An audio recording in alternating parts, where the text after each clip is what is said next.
Hello again, very good evening to you. More recollections from the dance band days coming up at your request. And the first of them starts this evening's little collection in the year 1930, March the 11th, 1930 to be exact. Brian Kingsley of Norwood Park Road, West Norwood in London, would like the Debroy Summers recording of Nobody's Using It Now, which has a vocal by Tom Barrett.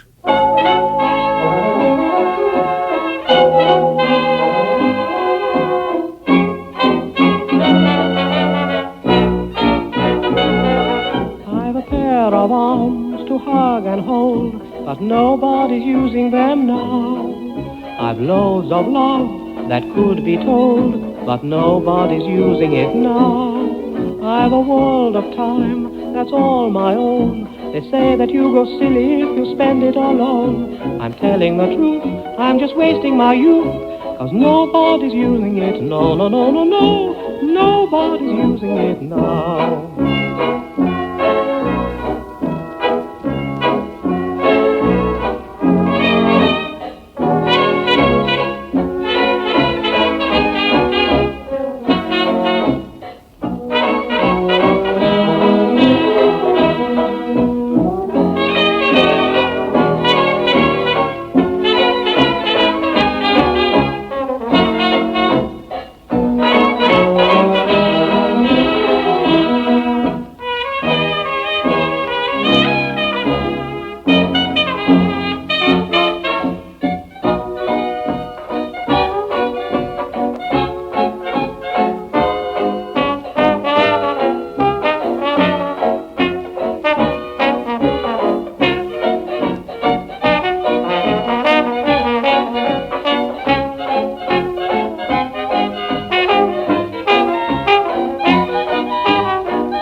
Nobody's Using It Now, Debroy Summers and Tom Barrett.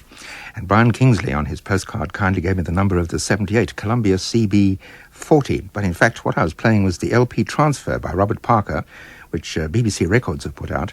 This album, which is a recent release, is called Dance Bands UK and is on the number REB681 and is one of a series of the classic years in digital stereo. I wasn't playing it in that mode because it would have been, I think, a little out of place with all the other old mono sounds that we have to follow. Besides, it was recorded by Debroy Summers in 1930 in glorious mono anyway.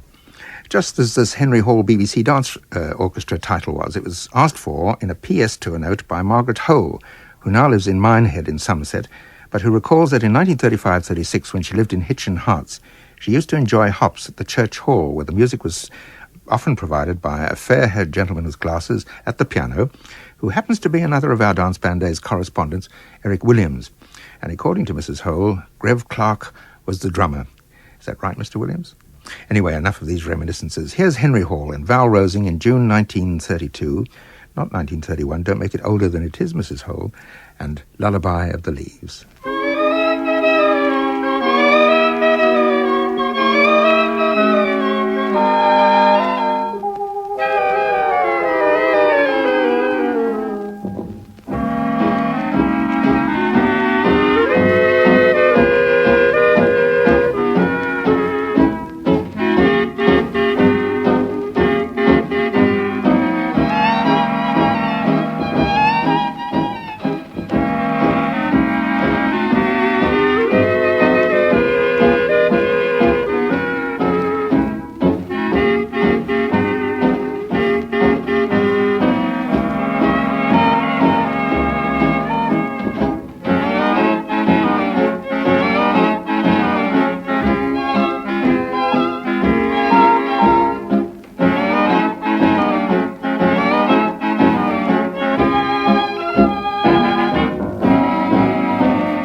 southern skies can watch me with a million eyes. Sing me to sleep, lullaby of the leaves. Cover me with heaven's blue and let me dream a dream or two. Sing me to sleep, lullaby of the leaves. I'm breezing along with the breeze. I'm hearing a song through the trees. Ah, that pine melody caressing the shore, familiar to me, I've heard it before. Ah, that Southland, don't I feel it in my soul? And don't I know I've reached my goal? Sing me to sleep, lullaby of the leaves.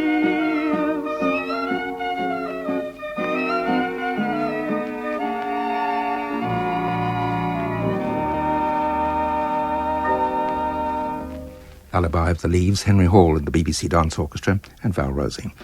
Having mentioned the BBC Records recent release, I thought perhaps I might remind you of another recent issue, a compact disc tribute to Irving Berlin for his 100th birthday. This is on the Old Bean label, and the 18 tracks are shared between both British and American bands.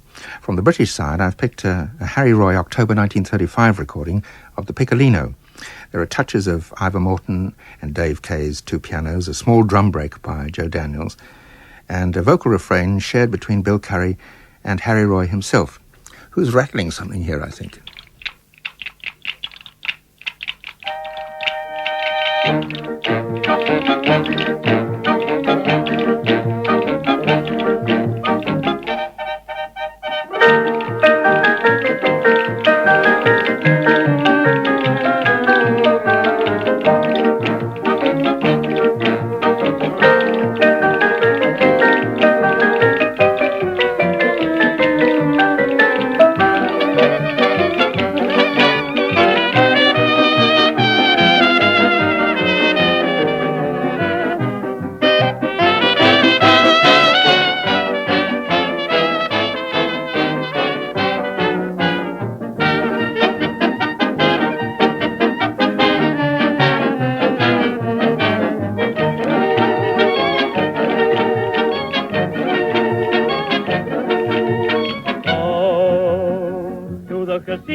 And hear them play the Piccolino.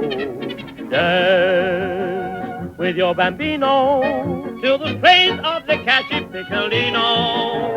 Drink your glass of vino, and when you've had your plate of scallopino, make them play the Piccolino, the catchy Piccolino, and dance to the strains of that new melody.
Harry Roy and his orchestra, Bill Curry, and the Piccolino from the Old Bean compact disc titled Say It With Music, a 100th birthday tribute to Irving Berlin.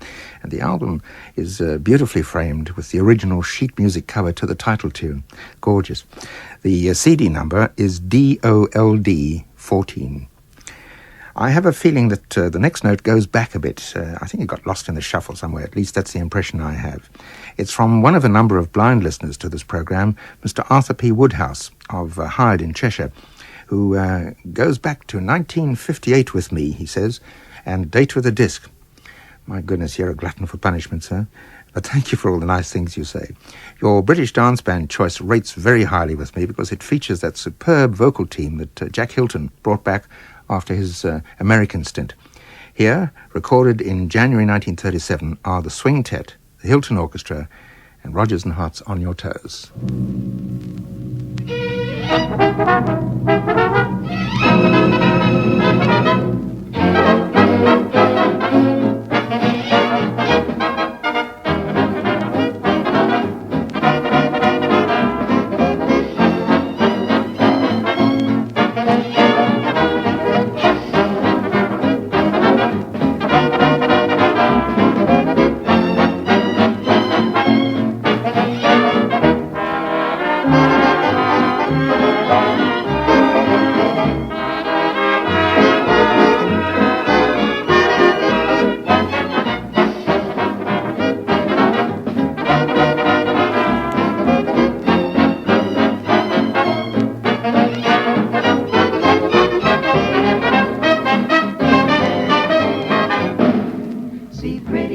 Top of the tree, the higher up, the sweeter it goes. Picking fruit, you've gotta be up on your toes. See the pretty penthouse, top of the roof, the higher up, the higher it goes. Get that dough, don't be a goot. Up on your toes, they climb the clouds to come through with their mail. The dancing crowd look up to some rare mail, like that a stair mail. See the pretty lady, top of the crop. You want to know the way the wind blows? Then, my boy, you'd better hop up on your toes, up on your toes. Ba-do-da-do-da-do-da-do-da-da-do-da-ra-ra-it.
Jack Hylton Orchestra and the Swing Tet, marvellous group. Little Bird told me that more of those excellent Hylton Swing Tet recordings will be made available on LP in the not-too-distant future, which is very good news indeed. Now, another postcard, and thank you, Michael Gregson. It makes life a lot easier when requests are on cards. Mr. Gregson, who hails from Colne in Lancashire, would like a later Roy Fox record, and by that I mean a 1938 record, the year that he disbanded and went to Australia. Of course, there were later ones, the few that he did in post-war. But I think the 1936, 37, 38 records were some of the very best. January 1938, actually, for this one, Cole Porter's Rosalie, sung by Denny Dennis.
since one night when those stars danced above, I'm so much in love. So Rosalie, have mercy. Rosalie, don't decline. Won't you make my life thrilling and tell me you're willing to be mine, Rosalie mine.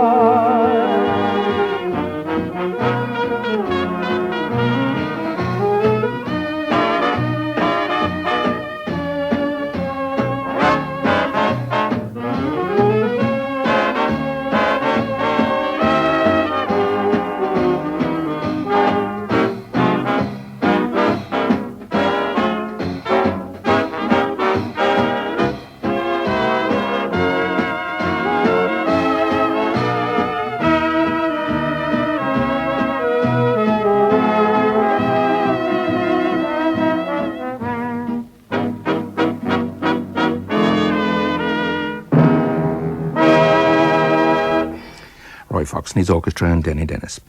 May I just take a moment here to thank several people for giving my wife and me the opportunity to share a very special few hours with veterans of 2 world wars who came together through the Not Forgotten Association at the garden party at Buckingham Palace last Tuesday. It was a great thrill for us, and happily the weather was quite kind and we enjoyed ourselves tremendously. So many thanks to the chairman, John Brunel Cohen, and his wife, to Peggy Giles, the organising secretary, and to Anne Shelton, the entertainments officer, who secured and introduced the talents of Joan Regan, Russ Conway, members of the Players Theatre, and that new young Welsh comedian with a big tenor voice, Mike Doyle. He's tremendous. I'd also like to thank those veterans I had the chance of meeting personally, all of whom said they enjoyed the records I play on these programs. So for them and the rest, incidentally, there were 416 veterans from the First World War there. Isn't that marvellous? Well, for you all, here's Anne Shelton to sing I'll Be Seeing You.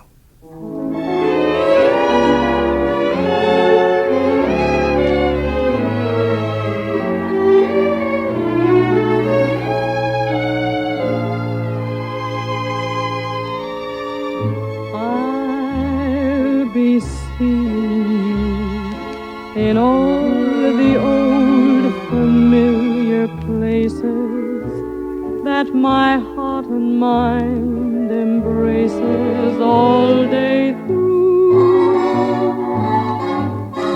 In that small cafe, the park across the way, the children's carousel, the chestnut tree, the wishing well. I'll be seeing you in every lovely summer's day, in everything that's light and gay. I'll always think of you that way. I'll find you in the morning sun, and when the night is through, I'll be looking at the moon, but I'll be seeing you.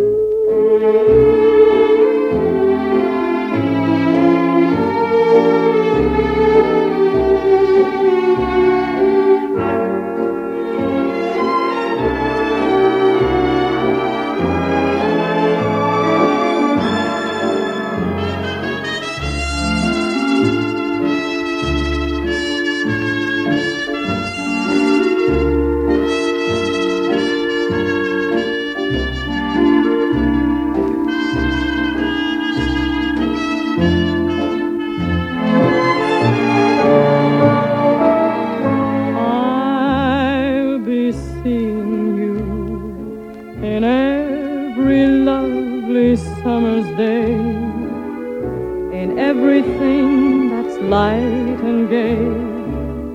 I'll always think of you that way. I'll find you in the morning sun, and when the night is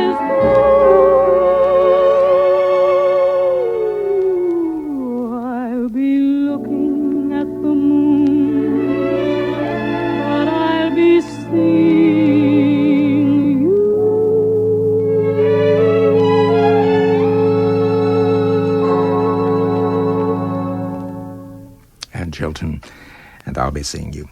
Thank you again, Anne. I'm reminded by Doug Leonard of Stockton-on-Tees that it was George Evans' birthday yesterday. Many happies, George. I hope you're listening, and I hope life is treating you and your wife well. Maybe there's a philosophic thought in a recording that Mr. Leonard has suggested.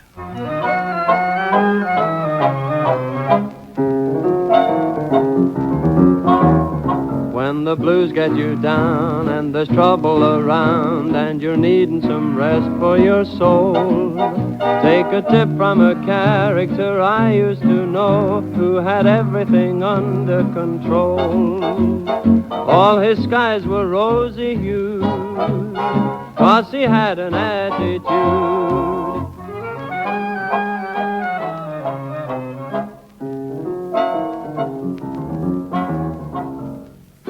Uncle Bud was not an ordinary man, and he might have been a big millionaire, but he slept until 1, and when his whittling was done, he just never had the time to spare. Old Uncle Bud could very easily explain why his cotton fields were always so bare. Somehow they wouldn't grow because they needed a hoe, and he never had the time to spare. He said he never did believe in hurrying unless the trout were jumping in the stream, while other folks were busy with their worrying. He was busy working on a dream. Old Uncle Bud is getting close to 93, but he's happy as a bear at the fair, for he's youthful and spry and can't remember to die, 'cause he never had the time to spare.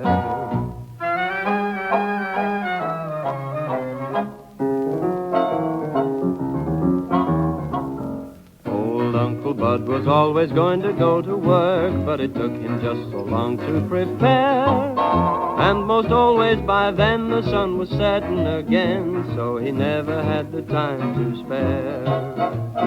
Old Uncle Bud sat down one day to write a book, and he meant to do it right then and there, but the pencil got broke, and later when he awoke, well, he just didn't have the time to spare. His cabin didn't even have a porch on it. He was a no account, the folks would say. But while they all were calling him unfortunate, he was growing younger every day. Someday I know that Uncle Bud will travel on, and when he meets old St. Peter up there, he'll say, "Hiya, Gate, I'm awful sorry I'm late, but I never had the time to spare."